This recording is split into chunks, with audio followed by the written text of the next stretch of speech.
Last time on the FireRed LeafGreen badge quest. The bottom left game found a shiny Abra, which unfortunately teleported away. I found the insane 5% Doug trio on the Italian game, and the top left game raised a Meowth all the way to level 100 before all the other ones, bringing our points total on which game's gonna be the champion to this. This time, we're gonna start out by tracking down the ghost of Marowak, which can be shiny in FireRed and LeafGreen.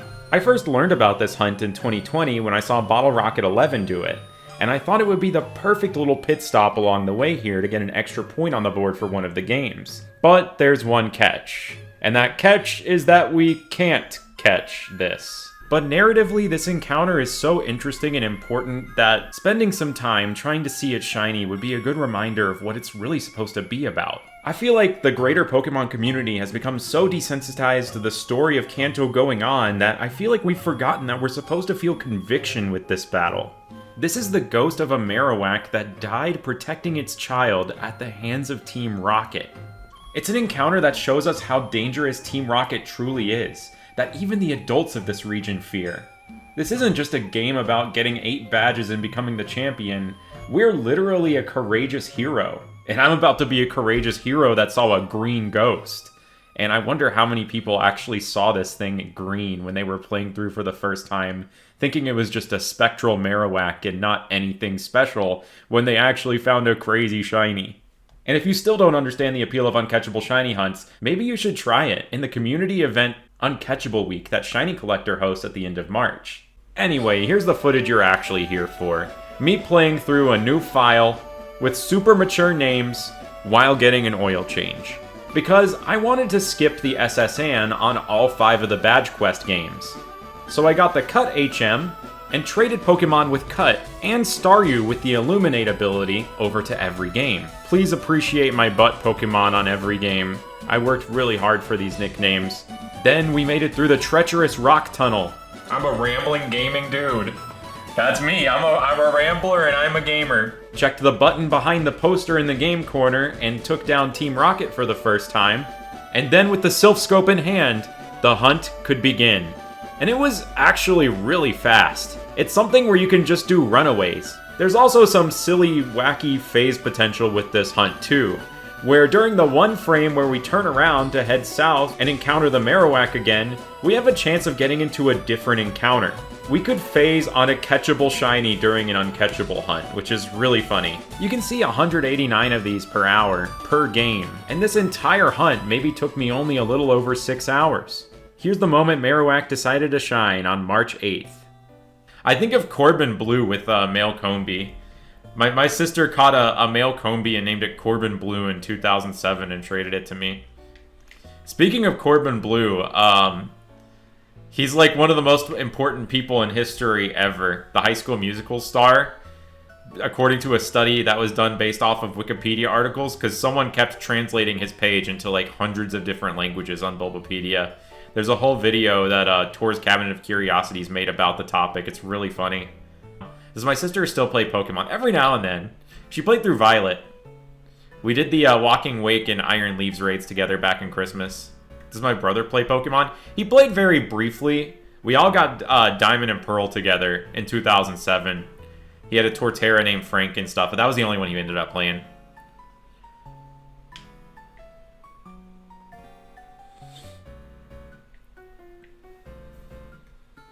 Oh, that's a left Orberg. We got a Ghastly encounter. Shiny Marowak! Shiny Ghost of Marowak! Oh my gosh! No way! While Blue was gone! That is so cool! The Ghost was Marowak! The Ghost was Marowak! That is so sick! Alright, I guess let's get into the encounter. And let's show what happens when you try to catch it. Alright. Let's throw a Mega Ball.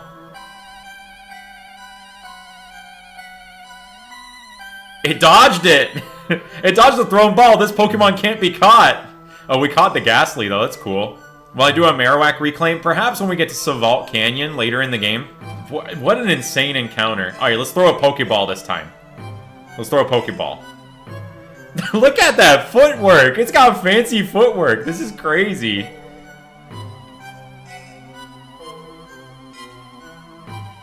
Oh, critical hit. Bye-bye, Marowak. The ghost was the restless spirit of Cubone's mother. The mother spirit was calmed. It departed to the afterlife. Wow. Well, we just failed a shiny. But it was a really cool shiny to fail. But this isn't the end of the episode. The ghost of Marowak is not going to help us beat Lieutenant Surge. We need to actually get a shiny of our own. So, I'm taking on the fastest hunt in the entire game.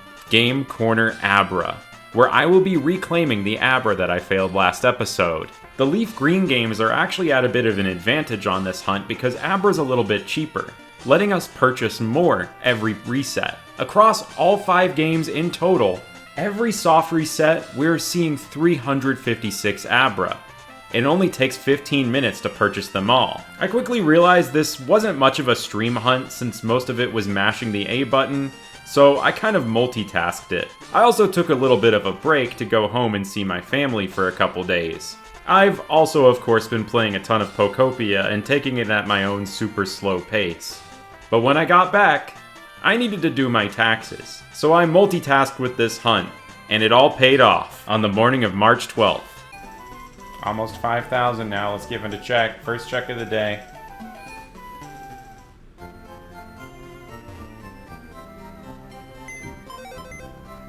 Doing my taxes.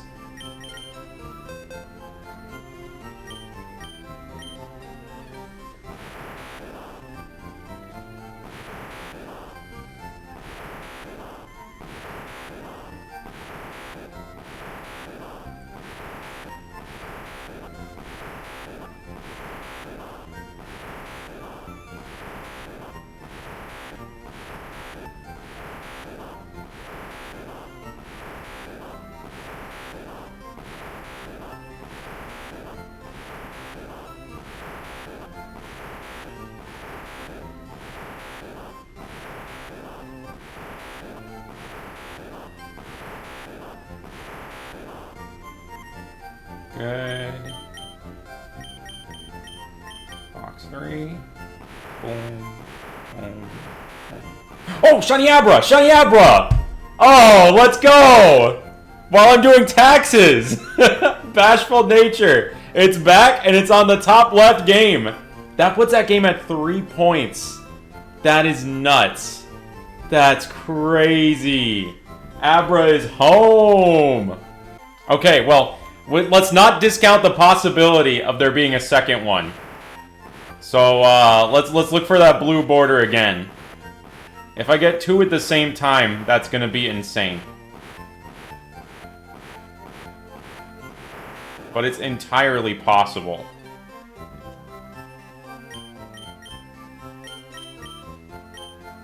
Man, I'm just sitting here doing all my tax stuff for the year right now. Before I go to Japan. Just doing this offline because I was like, you know, this isn't much of a stream hunt. It's mostly pressing the A button for 15 minutes and then checking things. Not much of a stream hunt. So, yeah, 4,984. We have a shiny Abra. So swag. Save the game real quick. And, oh man, I could have not saved on the games that didn't get the shiny. Whatever. Alright, we got several normal Pokemon right here. Normal Pidgey on the top left, and the Abra teleported itself to the game corner. Man, oh man. Now we can go to Lavender Town. We can actually give this thing a nickname, too. I've got some training to do, though. I want to evolve this up. And even though the point goes to this game, I think we're going to trade it to this game down here, out of pity. Because Alakazam's a trade evolution in the first place. That game is the one that failed it. I think it's right that the bottom left game is the game that gets to use the Abra. The point will still remain with this game, though. Oh, we're going to get Charizard. We're going to get Charizard. It's time.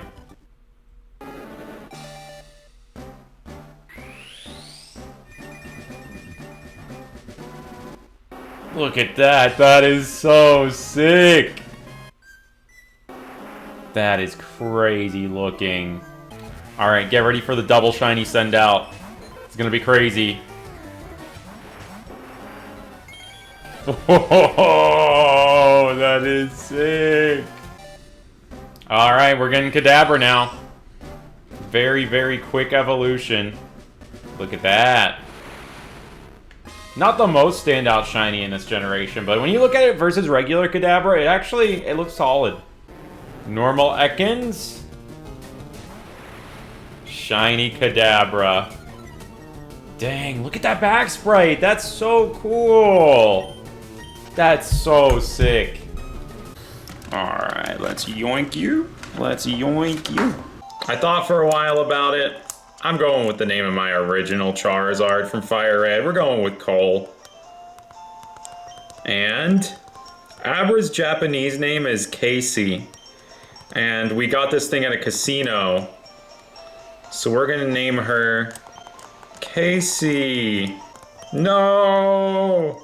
So we're gonna get the trade done this way.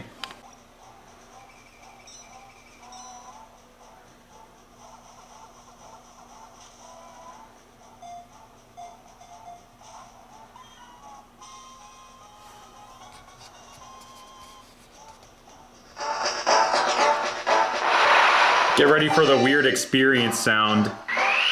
After trade evolutions in Gen 3, it plays the experience sound. And it lingers for a while. It's really weird.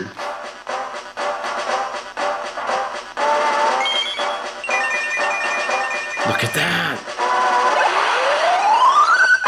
It's like we leveled up! I don't know why it does that specifically with trade evolutions. Oh, but that looks awesome. Lieutenant Surge.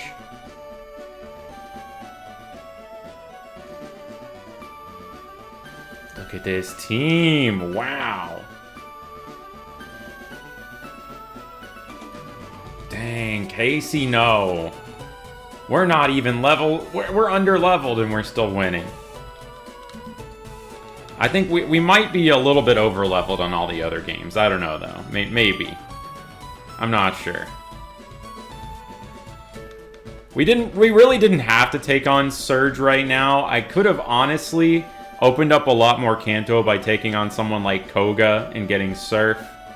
But I'm wanting to go in the traditional badge order. As much fun as it is to do things out of order in Kanto. So next episode's going to be Erica. I'm not exactly sure what we're going to be doing for Erica yet. Like maybe Snorlax, maybe one of the gift Pokemon before then. I have a lot of time to think about it though, because I'm probably not starting that till I get back from Japan. And I'm leaving pretty soon. So thanks so much for watching this episode. Always remember the ghost of Marowak. I'll see y'all next time. On the shock? I'm here on the shock.